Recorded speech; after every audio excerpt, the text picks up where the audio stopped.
लोगों को ये लगेगा कि यार इनको बुलाओ तो खिलाना भी पड़ता है। अगर कोई गरीब प्रोग्राम करना चाहे उसके पास इतनी हैसियत ना हो तो ये सोच के प्रोग्राम नहीं करेगा यार कि बुलाओ तो खिलाना ही पड़ता है लेकिन मेरी खिलाने की हैसियत नहीं, तो वो प्रोग्राम नहीं करेगा। मैं चाहता हूँ कि प्रोग्राम इतना सस्ता हो जाए कि गरीब से गरीब आदमी भी, मैं ये नहीं कहता जो मांगते हैं वो क्या करते हैं, जो मांगते हैं वो जाने, उनका जो तय करते हैं वो जाने। हमने कभी तय नहीं किया और हम इस सोच पे लानत करते हैं कि हम अल्लाह रसूल का जिक्र बेचें, हमने कभी नहीं किया, इसलिए हमें बदनाम न किया जाए। एक साहब ने आते हुए मुझे एक बात कही, मैं उसकी वजाहत 1 मिनट में कर देना चाहता हूँ। एक साहब ने आते हुए एक बात कही, 1 मिनट में वजाहत कर देना चाहता हूँ। मेरे बारे में कुछ लोगों ने यहाँ पर ये बात कही, एक बात कही मेरे बारे में कि सैयद अमीनुल कादरी साहब आते हैं जलसे में तो वो 1 लाख रुपया लेते हैं, 1 लाख रुपया उनको चाहिए तब वो जलसे में आते हैं, वरना वो नहीं आते। मैं आपसे कहना चाहता हूँ गुस्से में आए बगैर, लानतुल्लाहि अलल काज़िबीन, झूठों पे अल्लाह की लानत। भाइयों 1 लाख तो दूर की बात है, अल्लाह की कसम खा के कहता हूँ ला इलाहा इल्लल्लाह पढ़कर आज तक मैंने, अब तकरीर करते करते मुझे 29 साल या 30 साल बीत रहे हैं, किसी भी जगह इंडिया में या इंडिया के बाहर मैंने इशारे में किनारे में भी कभी किसी से 1 रुपया नहीं मांगा, कभी नहीं मांगा।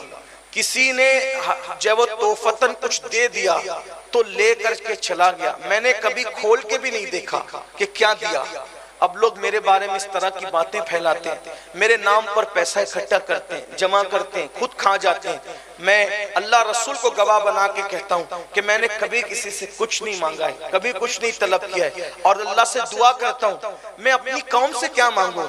मेरा अल्लाह रब्बुल अरबाब है, वो रज़्ज़ाक़ के मुतलक है, मेरा नबी कासिमे नेमत है। बल्कि मैं किसी और के बारे में नहीं कह रहा हूं, अपने लिए कह रहा हूं, अपने तौर पे कह रहा हूं कि मैं लोगों से अल्लाह रसूल का जिक्र बेचकर पैसा मांगने को सूअर की तरह हराम समझता हूं। जैसे सूअर खाना हराम है, शराब हराम है, वैसे मैं अल्लाह का रसूल के जिक्र को बेचने को हराम समझता हूं।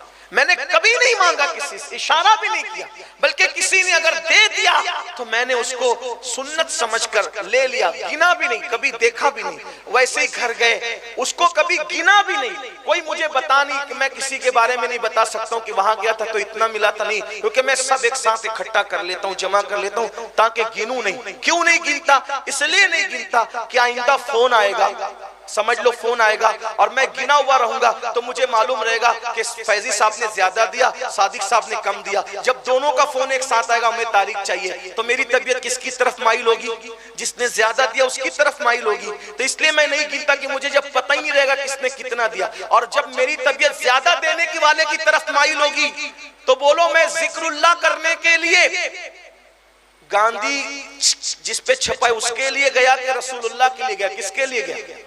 गांधी के लिए। तो भाई जो गांधी छपा हुआ है वो नोट मेरी कब्र में काम आएगी।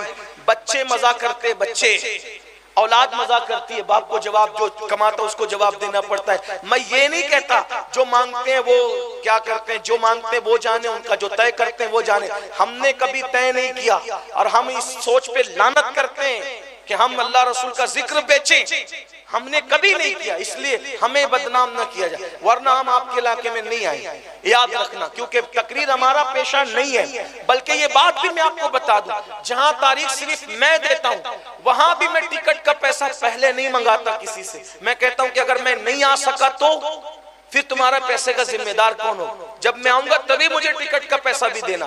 और ये बात भी अल्लाह के ये मिंबरे रसूल पे कसम खा के कह रहा हूँ।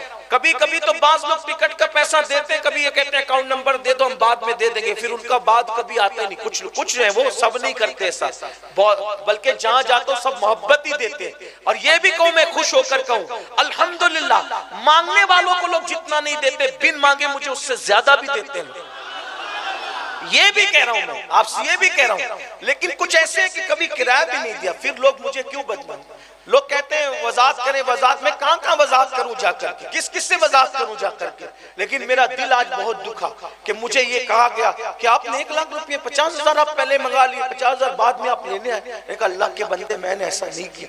मैं अल्लाह ईमान पे मरना है भाइयों, कलमा पढ़ते मरना है। अल्लाह को क्या जवाब दो? एक ऐसा बंदा जो किसी को जवाब ही नहीं देता, उस पर इतने इल्जाम लगाते हो, ऐसे बात करते हो, ऐसा मत करो। इसलिए मेरी गुजारिश है कि मेरे नाम पे इस तरह की कोई बात ना करे, अल्लाह को जवाब देना। मैंने कभी नहीं मांगा। ये सादिक रिजवी साहब बचपन से मुझे जानते, गवाह हैं, और जो लोग सुन रहे वो भी जानते हैं। बल्कि ये तो मैं बाहर जाता हूँ, बाहर जो लोग दे देते हैं ले लेता हूँ। मेरे शहर मालेगांव में तो आप पूछे लोगों से, मैं जहां मालेगांव में तकरीर करता हूं वहां दावत भी नहीं खाता कमेटी वालों की, उनका खाना भी नहीं खाता। मैं कहता हूं बाहर इसलिए खाना खाता हूं कि वहां मेरा घर नहीं है, लेकिन मालेगांव में तो मेरा खुद का घर है, तो तुम्हारा खाना खाने क्यों आऊं, क्यों खाऊं तुम्हारा खाना? जब मेरा घर खुद मौजूद है, मैं क्यों मालेगांव वालों का खाना भी नहीं खाए? जाके पूछो उनसे, तहकीक करो, वो बताएंगे तुम्हें। और अगर वो कहते हैं कि नहीं हमें शौक से दावत देना, तो मैं कहता अगर शौक से देना है फिर प्रोग्राम वाले दिन दावत मत दो। अगर तुम्हें शौक किसी और दिन दो, मैं मालेगांव में रहता हूं, किसी और दिन दो। शौक से देना है सुन्नत के तौर पे किसी और दिन दो। प्रोग्राम के दिन खाना नहीं खाऊंगा। क्यों? क्योंकि मालेगांव के लोगों को ये लगेगा कि यार इनको बुलाओ तो खिलाना भी पड़ता है। अगर कोई गरीब प्रोग्राम करना चाहे उसके पास इतनी हैसियत ना हो तो वो ये सोच के प्रोग्राम नहीं करेगा यार कि बुलाओ तो खिलाना ही पड़ता, लेकिन मेरी खिलाने की हैसियत नहीं, तो वो प्रोग्राम नहीं करेगा। मैं चाहता हूं कि प्रोग्राम इतना सस्ता हो जाए कि गरीब से गरीब आदमी भी कर ले। ये है। तो मेरे भाइयों, मेरी गुजारिश है आप लोगों से कि मेरे बारे में ऐसी बात न करें, वरना मैं तो अब इसके बाद कोई जवाब ही नहीं दूंगा। मगर तुम्हें भी मरना है, अल्लाह को जवाब देना है और कब्र में पहुंचना है। अल्लाह ताला सबको हिदायत अता फरमाए। इसके बाद मैं इस पर कोई वजाहत नहीं करना चाहता। लोग जबरदस्ती मुझे उगलवाते हैं, उंगली डाल डाल के मुंह में कि वजाहत करो वजाहत करो, लेकिन मुझसे वजाहत भी नहीं होती, इसलिए कि आप लोग मुझसे वजाहत सुनने जलसे में नहीं आते, अल्लाह रसूल का जिक्र सुनने जलसे में। इसका ख्याल करें। अस्सलाम वालेकुम।